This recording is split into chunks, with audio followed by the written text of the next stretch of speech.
He pulls up at the last second. Are y'all tired of these clout chasing, no chemistry having, over the hill gatekeeping radio podcast hosts who just provide no culturally concise commentary? We actually got some for that.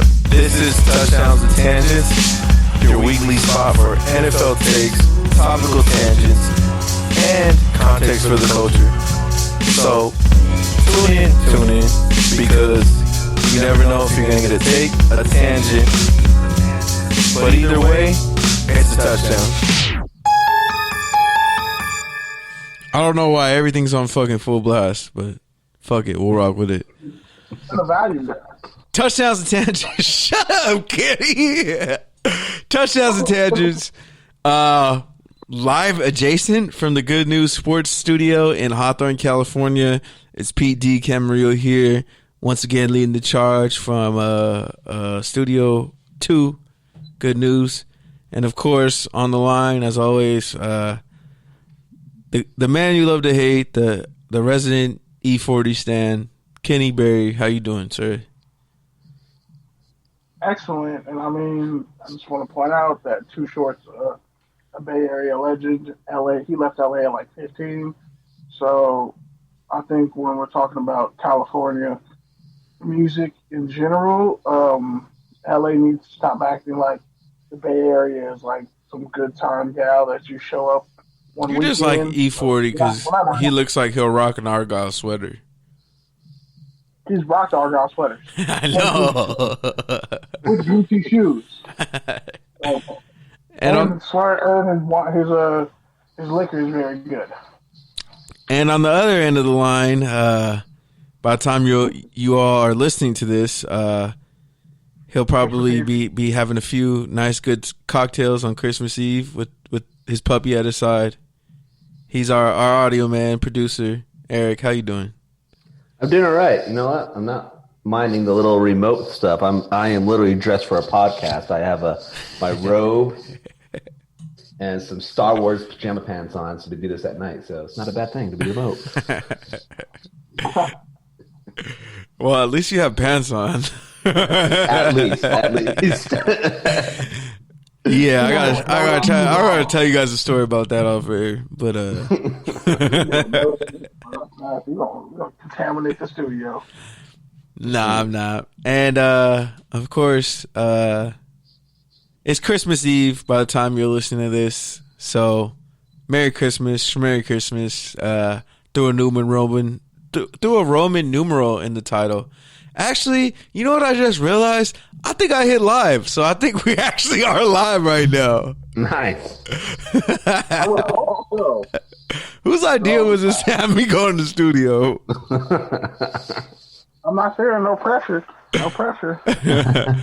So, yeah, we are live, I guess, but we'll be playing it again for you on Christmas Eve when it's supposed to be released. Deluxe album? Yeah, deluxe album. With that, shout out to the X Squad affiliates, FPC Radio, your favorite podcast app, touchdownsandtangents.com, where you can find this show every week, every day on demand. And with that, Kenny, I'm sure we got some things to talk about, so let's get right to it. Because I want to go home. Wow. I'm saying that on my... Am I the James Harden of this podcast? You want to get traded or what? Just show up when I want, take flights wherever I want. Do you want Kenny to send you somewhere else so he could vote for Trump again, or what? Are you going to sabotage every team that you're on, Pete? I mean, there's some correct undertones in there, I guess. Especially when it comes to water signs. Anyways.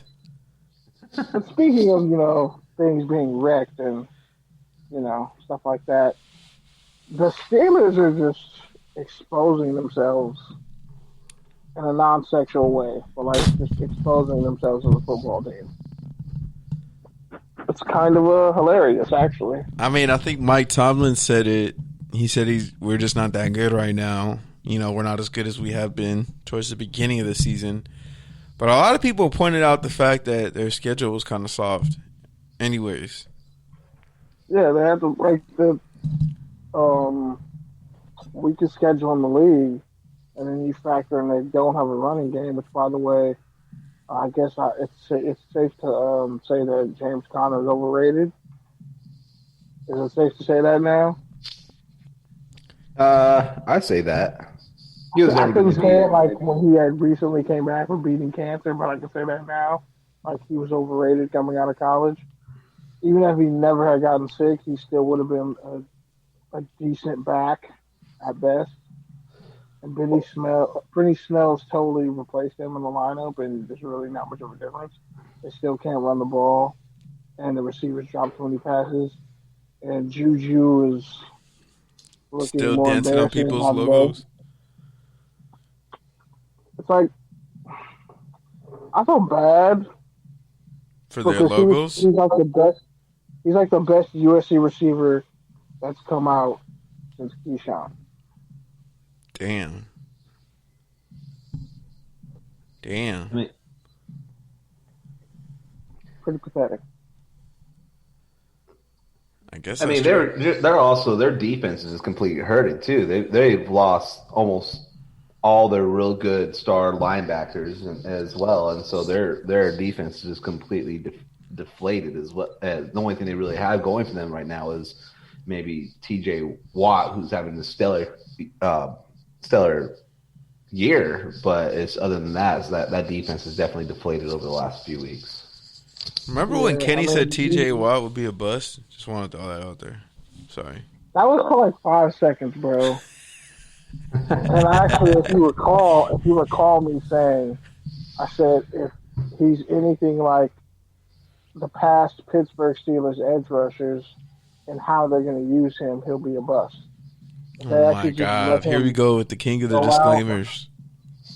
Nah, bro, we can go back and check the audio. At Wisconsin, they let him rush the passer. That's what he's good at. Don't drop him back in the coverage and all this other dumb shit. Shout out to Hassan Riddick, by the way. It's amazing what happens when you just let guys do what they're great at instead of trying. I mean, who did he get 5 sacks against? The Giants? Doesn't matter. 5 sacks though, bro. That's nobody else got 5 sacks with the Giants. I guess nobody else got 5 sacks. But he is he's like second or third in the league in sacks right now. He's tied for like third because Trey Hendrickson from the Saints. By the way, the white dude. Raiders passed on him. Yeah, the Raiders passed on him too.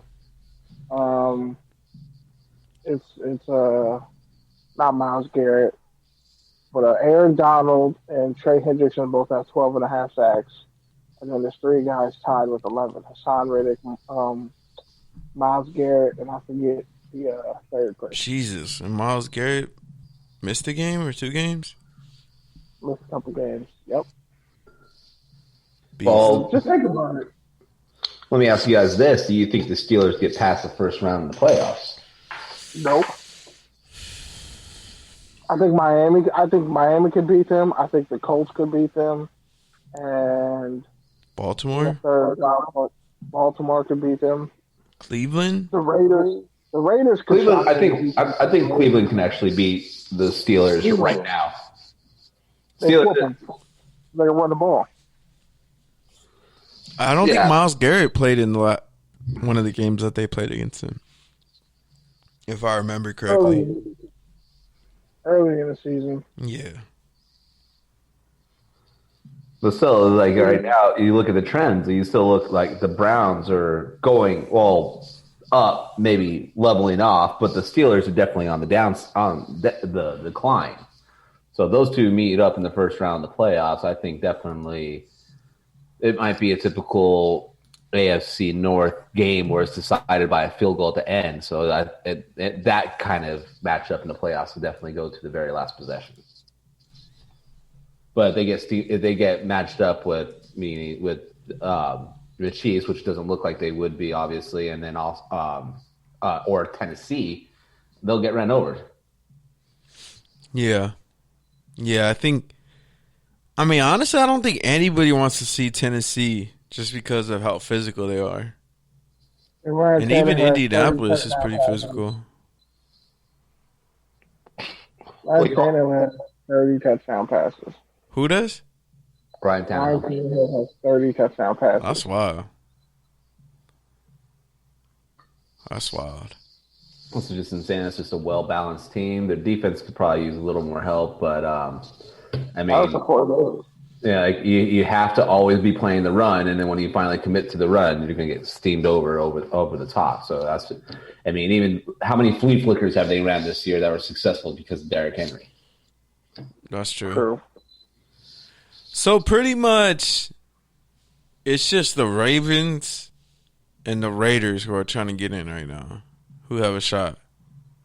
But the Raiders need like two of the teams to lose, and they need to beat Miami, which is probably not going to happen, so they're done.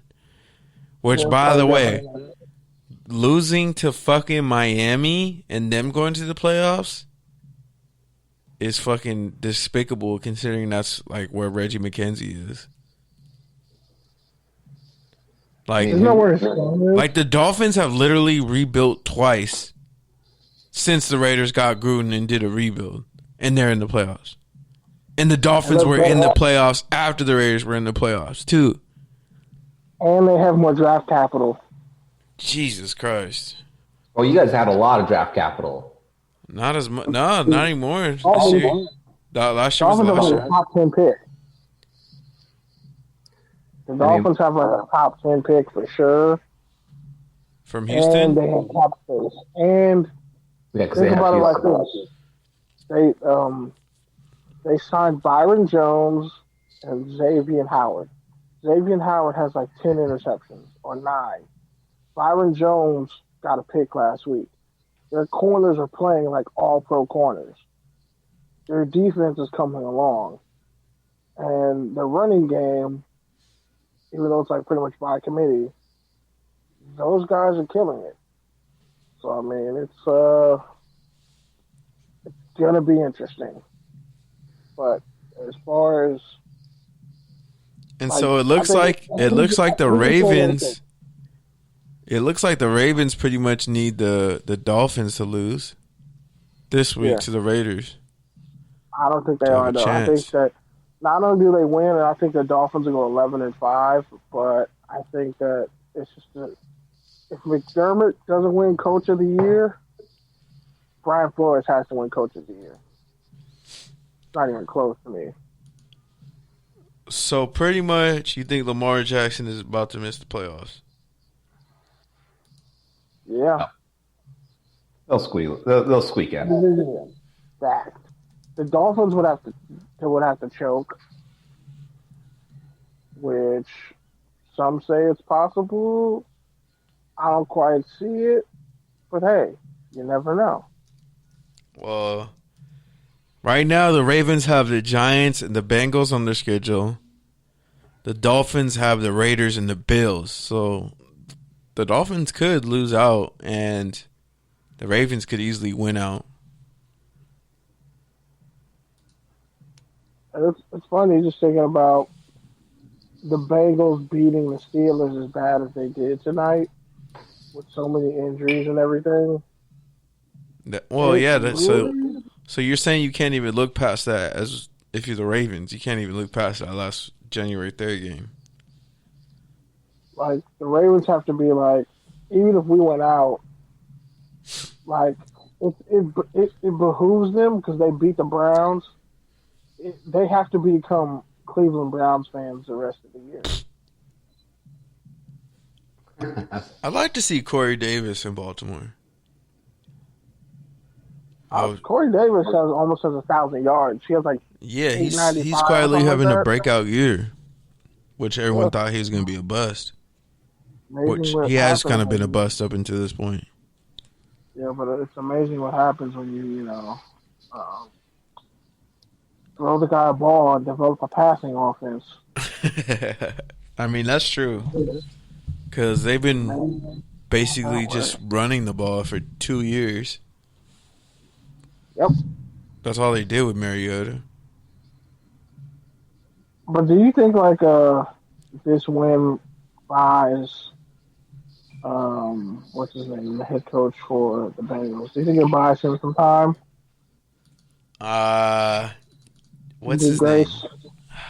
We know his name.